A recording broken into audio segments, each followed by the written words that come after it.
Here it is, our final setup before we begin. We're gonna lay the tarp down there. We're gonna block that door there. We're just gonna pick the crate up so the dog can't pass, but we can still get some air while we're building because it is quite warm here.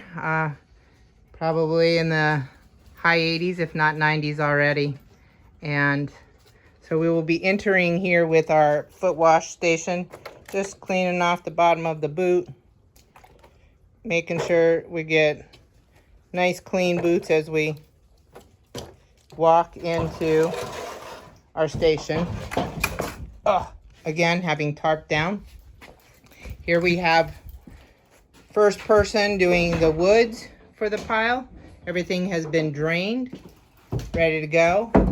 And here is the recipe. We'll be doing 4 rounds, and this is how many buckets per round. This is the total number of buckets for each one of these materials that this person will be doing, person number 1. So then, apologies, I'll try to make that spin nice and slow as I move around. Again, the tarp will be here. This is where we'll be mixing before we put it in. Here's our hydration that is ready for the pile. It's at the same temperature as the pile, so it will be ready for any additional hydration that we need. There's the tripod. I'll be putting this up to film the build. This is our wash station for our tools.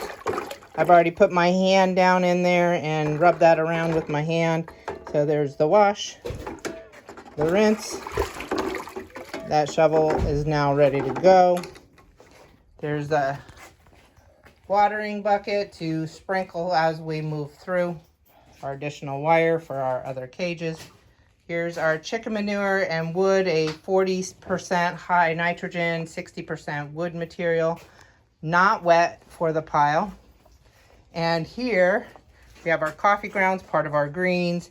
Here's our first round of green reedgrass and fan pond leaves. And here is the recipe that the second person will be using. Our pitchforks already clean, ready to go.